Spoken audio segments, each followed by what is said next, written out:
जय श्री कृष्णा। राधे राधे। 8 नवंबर दिन शनिवार को गणाधिप संकटी चतुर्दशी है। इस शुभ अवसर पर आप सभी सुनिए संकटी चतुर्दशी की व्रत कथा। सबसे पहले गणेश भगवान का ध्यान करें। हे गणपति भगवान, आप 64 कोटि विद्याओं के दाता तथा देवताओं के आचार्य बृहस्पति जी को भी विद्या प्रदान करने वाले हैं।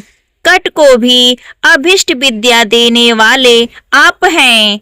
आप द्विध हैं, कवि हैं और कवियों की बुद्धि के स्वामी हैं। मैं आपको प्रणाम करती हूँ, जो अनाथों के बंधु हैं, जिनके दोनों कपोल सिंदूर से शोभायमान हैं, जो प्रबल विघ्नों का नाश करने में समर्थ हैं और इंद्र आदि देव जिनकी वंदना करते हैं। उन श्री गणेश का मैं प्रातः काल स्मरण करती हूँ। ओम श्री गणेशाय नमः। प्रिय भक्तजनों, अब आप अपने अपने दुखों के निवारण के लिए और अपनी अपनी मनोकामना की पूर्ति के लिए मन में विश्वास रखकर धैर्य के साथ इस पवित्र कथा को सुनिए। एक समय पार्वती जी ने गणेश जी से पूछा कि अघन मास यानी मार्गशीर्ष मास के कृष्ण पक्ष की चतुर्थी संकटा कहलाती है। उस दिन किस गणेश जी की पूजा किस रीति से करनी चाहिए? तब गणेश भगवान ने उत्तर दिया कि हे हिमालय नंदिनी, अघन में पूर्वोक्त रीति से गजानन नामक गणेश जी की पूजा करनी चाहिए। पूजन के बाद अर्घ देना चाहिए और दिन भर व्रत रखकर पूजन के बाद ब्राह्मणों को भोजन कराकर जौ, तिल, चावल, चीनी और घी का साकला बनाकर हवन कराए तो वह अपने शत्रु को वशीभूत कर सकता है। इस संबंध में हम तुम्हें एक प्राचीन इतिहास सुनाते हैं। प्राचीन काल में त्रेता युग में दशरथ नामक एक प्रतापी राजा थे। वे राजा अखोट प्रिय थे। एक बार अनजान में ही उन्होंने एक श्रवण कुमार नामक ब्राह्मण का आखेट अर्थात शिकार करने में वध कर दिया। उस ब्राह्मण के अंधे माता पिता ने राजा को श्राप दिया कि जिस प्रकार हम लोग पुत्र शोक में मर रहे हैं, उसी तरह तुम्हारा भी पुत्र शोक में मरण होगा। इससे राजा को बहुत चिंता हो गई। उन्होंने पुत्र सृष्टि यज्ञ कराया। उसके फल स्वरूप जगदीश्वर राम ने चतुर्भुज रूप से अवतार लिया। भगवती लक्ष्मी जानकी के रूप में अवतरित हुई। पिता की आज्ञा पाकर भगवान राम सीता और लक्ष्मण के साथ वन में चले गए। वहां उन्होंने वन में खरदूषण आदि राक्षसों का वध किया। इससे क्रोधित होकर लोगों को रुलाने वाले रावण ने सीता जी का अपहरण कर लिया। सीता जी के वियोग में भगवान रामचंद्र ने पंचवटी का त्याग कर दिया और ऋष्यमुख पर्वत पर पहुंचकर सुग्रीव के साथ मैत्री की। इसके बाद सीता जी की खोज में हनुमान आदि वानर तत्पर हुए और ढूंढते ढूंढते वानरों ने गिद्धराज संपाति को देखा। इन वानरों को देखकर संपाति ने पूछा कि तुम लोग कौन हो? इस वन में कैसे आए हो? तुम्हें किसने भेजा है? यहाँ पर तुम्हारा आना किस कारण से हुआ है? संपाति की बातें सुनकर वानरों ने उत्तर दिया कि भगवान विष्णु के अवतार दशरथ नंदन राम जी और लक्ष्मण जी सीता जी के साथ दंडक वन में आए हैं। वहां पर उनकी पत्नी सीता जी का अपहरण कर लिया गया है। हे मित्र, इस बात को हम लोग नहीं जानते हैं। उनकी बात सुनकर संपाति ने कहा कि तुम सब रामचंद्र जी के सेवक होने के नाते हमारे मित्र हो। जानकी जी का जिसने हरण किया है और वह जिस स्थान पर है वह मुझे मालूम है। सीता जी के लिए मेरा छोटा भाई जटायु अपने प्राण गवा चुका है। श्री रामचंद्र जी के चरण कमल का स्मरण करके हमारे भाई ने अपना शरीर त्यागा है। यहाँ से थोड़ी ही दूर पर समुद्र है और समुद्र के उस पार राक्षस नगरी है। वहाँ अशोक के पेड़ के नीचे सीता जी बैठी हुई हैं। आप लोग देखिएगा, रावण द्वारा अपत्र सीता जी अभी भी मुझे दिखाई पड़ रही हैं। मैं आपसे सत्य कहता हूँ कि सभी वानरों में हनुमान जी अत्यंत पराक्रमशाली हैं, इसलिए उन्हें वहां जाना चाहिए।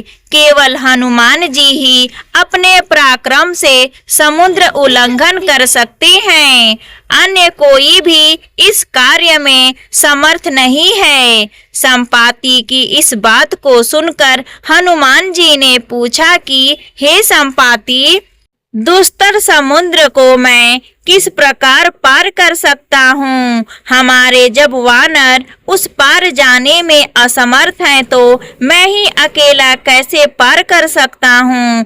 हनुमान जी की बात को सुनकर संपाति ने उत्तर दिया कि हे मित्र, आप संकटनाशक गणेश चतुर्दशी का व्रत कीजिए।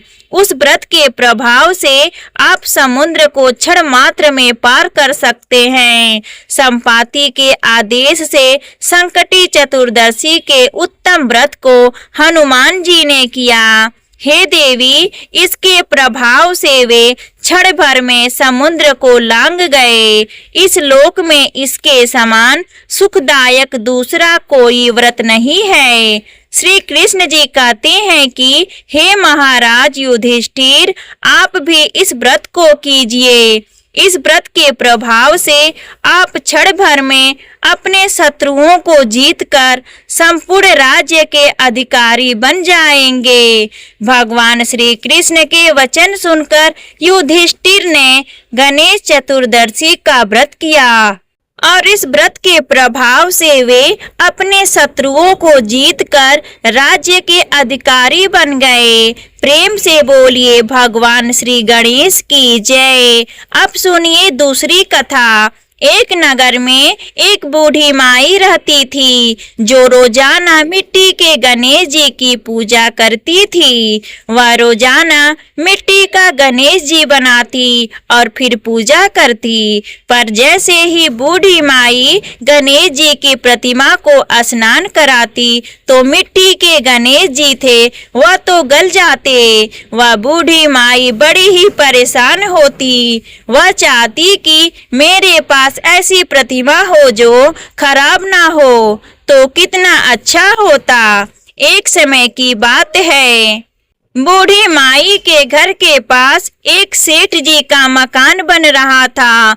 तब बूढ़ी माई मकान बनाने वाले मिस्त्री के पास जाकर बोली कि बेटा, मुझे पत्थर की मूर्ति बना दो, मैं गणेश जी की पूजा करती हूँ। मिट्टी का गणेश जी बनाती हूँ तो पानी लगते ही वह तो गल जाता है। मैं तो बूढ़ी हो चली हूँ, मुझसे रोजाना गणेश जी बनाया नहीं जाता, इसलिए बेटा तू मेरे लिए एक पत्थर का गणेश जी बना दे। गणेश भगवान तेरी सारी मनोकामनाएं पूर्ण करेंगे।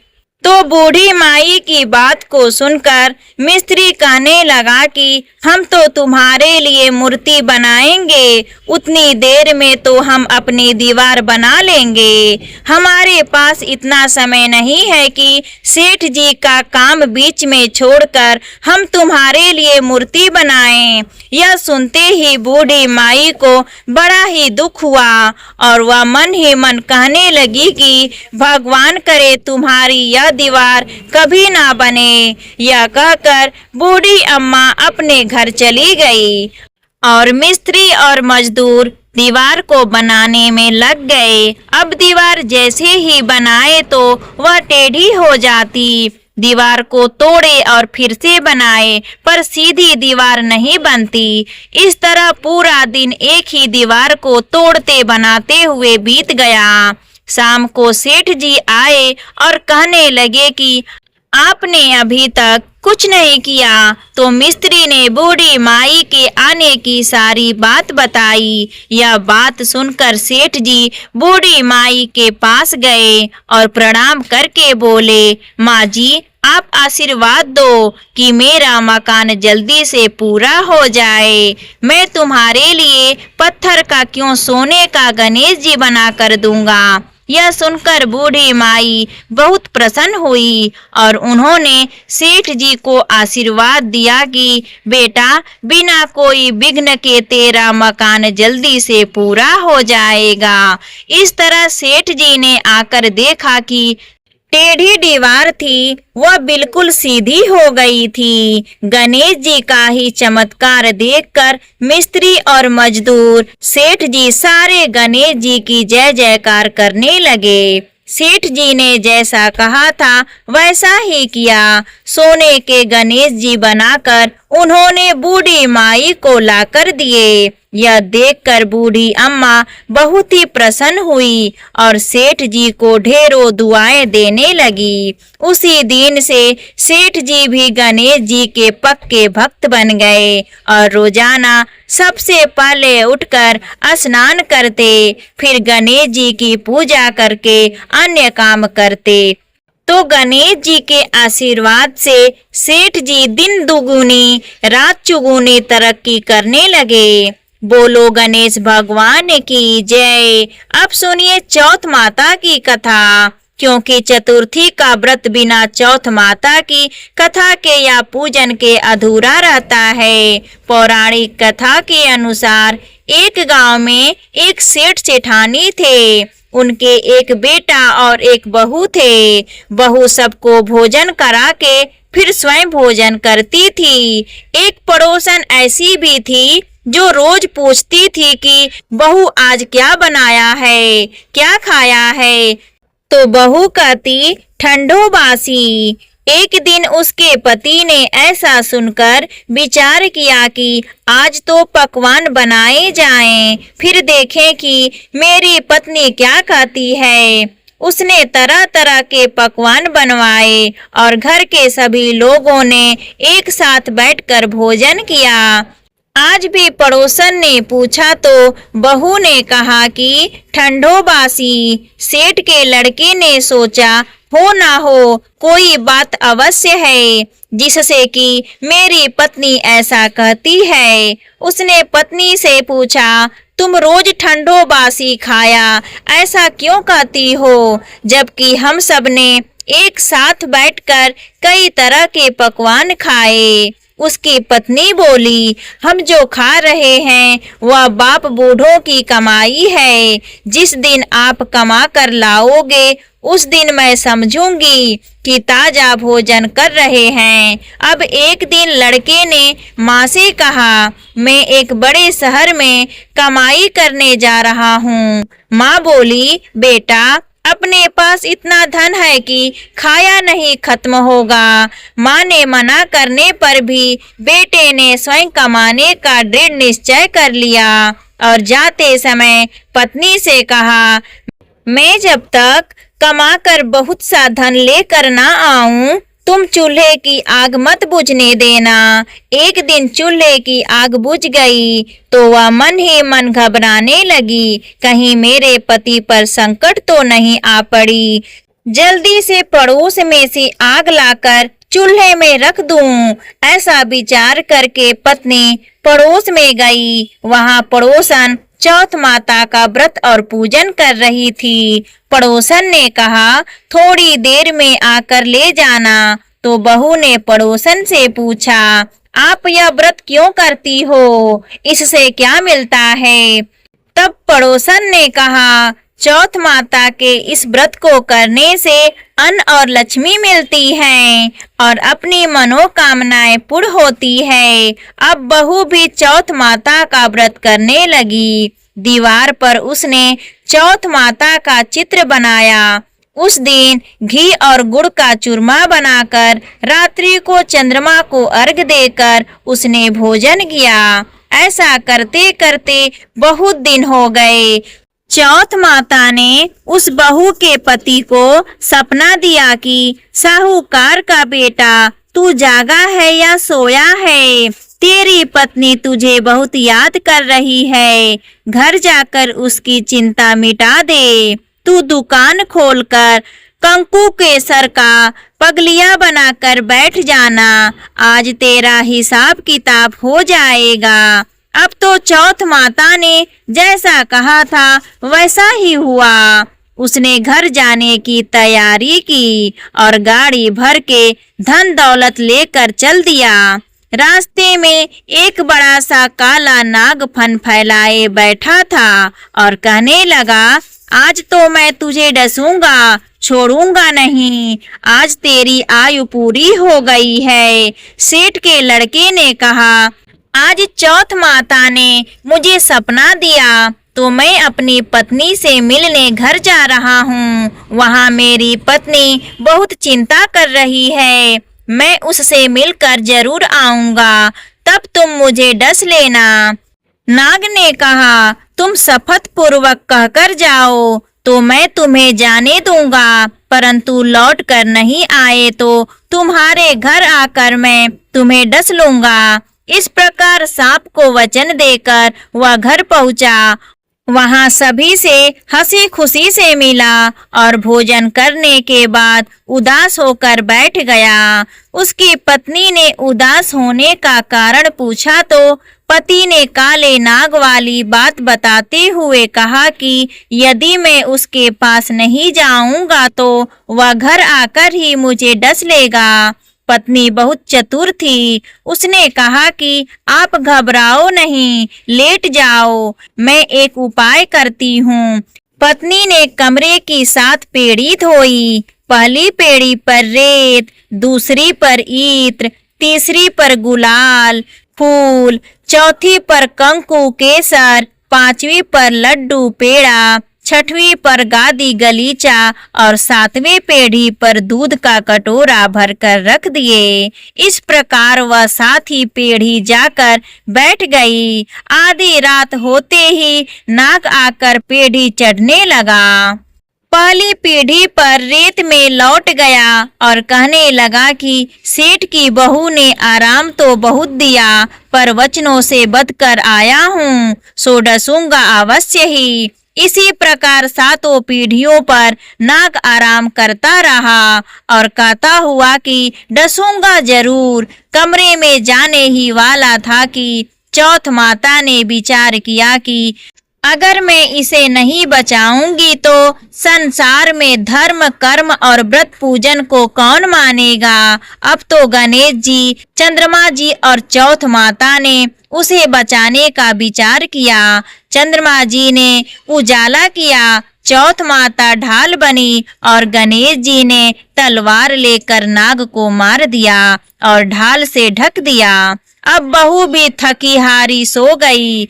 दिन निकला तो लोग बेटे से मिलने आए, परंतु बेटा बहू तो उठे ही नहीं थे। बहुत देर हो गई तो माँ ने उन्हें उठाने गई। माँ ने 7 पीढ़ियों पर जो कुछ भी देखा तो वह बहुत ही घबराई और बेटा बहू को आवाज लगाई, बेटा बहू उठो तो देखो कि क्या ढाल तलवार वहां पड़ी है। अब ढाल उठाई तो वही काला नाग मरा हुआ पड़ा है। बेटा बहू ने सोचा कि आज तो धर्म कर्म ही आड़े आए हैं, जो भगवान श्री गणेश और चौथ माता ने अपनी रक्षा की है। हे चौथ माता, आपने जैसे सेठ के बेटे बहू की रक्षा की वैसे ही सबकी करना। प्रेम से बोलिए चौथ माता की जय, गणेश भगवान की जय।